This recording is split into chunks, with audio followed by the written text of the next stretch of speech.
টাকা নিবা, হাতে টাকা নিলে কি সমস্যা? তারা কম্পিউটার টিপে একটা গাড়িতে 5-6 মিনিট করে রাখে। টাকা নেওয়ার জন্য তো সব জামবত করে। হ্যাঁ, আস্তে যাবো না, আমাদের খালি খয়রানি করে, আমাদের খালি টাকা হাতে নিয়ে বসে থাকি। তো আস্তে মেশিন চালাই। চট্টগ্রামের কর্ণফুলী মৌজার টেকে যানজটের দৃশ্য এখন প্রতিদিন সকালের দিকে তুলনামূলক কিছুটা কম হলেও সন্ধ্যায় যানজটের তীব্রতা বাড়ে কয়েক গুণ। এই যানজটের কারণেই যাত্রী, অ্যাম্বুলেন্সের রোগী, শিক্ষার্থী, চাকরিজীবী সহ সাধারণ মানুষ চরম ভোগান্তির শিকার। সাধারণ যাত্রী থেকে ব্যবসায়ী সবারই অভিযোগ টোল আদায়ের ধীরগতি, অব্যবস্থাপনা এবং কর্তৃপক্ষের উদাসীনতার কারণেই যানজট সমস্যার সমাধান হচ্ছে না। তবে টোল কর্তৃপক্ষ বলছে ভিন্ন কথা। তারা যানজটের কারণ হিসেবে উল্লেখ করেছেন অটোরিকশার আধিক্য, চালকদের শৃঙ্খলা না মানা, অতিরিক্ত গাড়ির চাপ।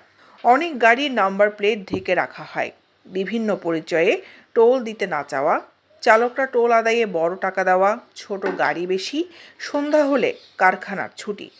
এছাড়াও বন্ধের দিনে যানজট হওয়ার কারণ হিসেবে উল্লেখ করেন কক্সবাজার, বান্দরবান, পার্কি সমুদ্র সৈকত সহ ওই সেতু ব্যবহার করে বিনোদন প্রেমীদের ভিড়। স্থানীয়রা বলছেন যানজট কমাতে লেন বাড়ানোর পাশাপাশি ফিটনেসবিহীন গাড়ির চলাচল বন্ধে কার্যকর পদক্ষেপ নিতে হবে।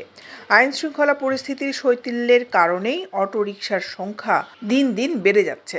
যানজটের শিকার হওয়া ভুক্তভোগী ও চালকরা বলছেন, আমাদের গাড়িগুলো মানে একই সিস্টেমে চলে না। এই জন্য আর কি মানে যদি মনে করেন চুলের ওই পাশ থেকে এই পাশটা মোটা হইলে ওই পাশ থেকে একটু দুটো আসার পরটা এই জন্য আর কি 4 লাইন হয়ে আসে, আবার 2 লাইনে আবার চলে আসে, তখন আবার চুলে আসতে গেলে 4 লাইন হয়ে আসে। এই টোলটাতে সব সময় বাজে বসে থাকে এই দামটা। সফটওয়্যারগুলো একদম চলুন, এখন নতুন সব নতুন। যানজটের কারণ মানে বিশৃঙ্খলা কিছু বুঝি না পারি। সকালে এই 8টা বইলে দিই আপনার 2টা বাজারে আধ পর্যন্ত বইলে আধা ঘন্টা প্রায় আধা ঘন্টা মিনিমাম যাবে। ওরা টাকা নিতে দেরি করতেছে, বুঝছেন? ওরা টাকা নিলে টাকা ধরে বসে থাকে, তারপর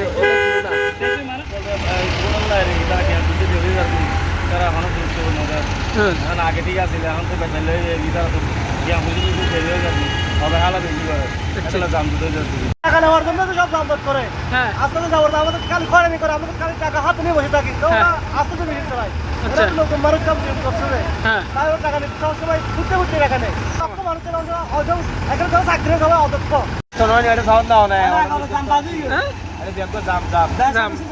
মানে প্রত্যেকদিন বাড়াতে হবে আর কি। আচ্ছা, বাড়াতে হবে।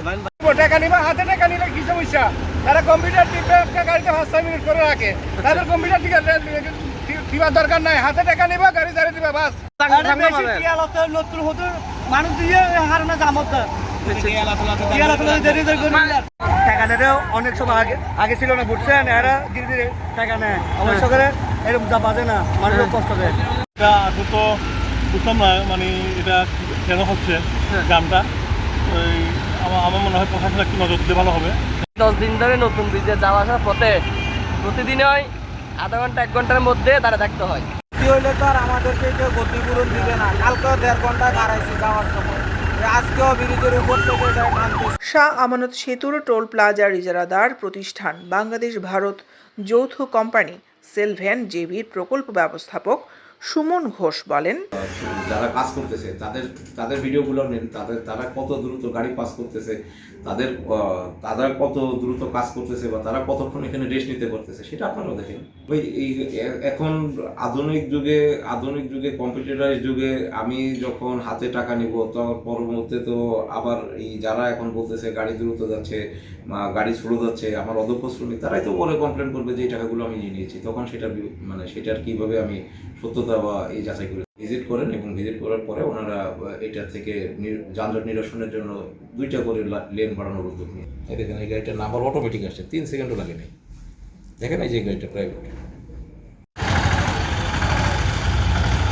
দৈনিক আজাদী নিউজ ডেস্ক।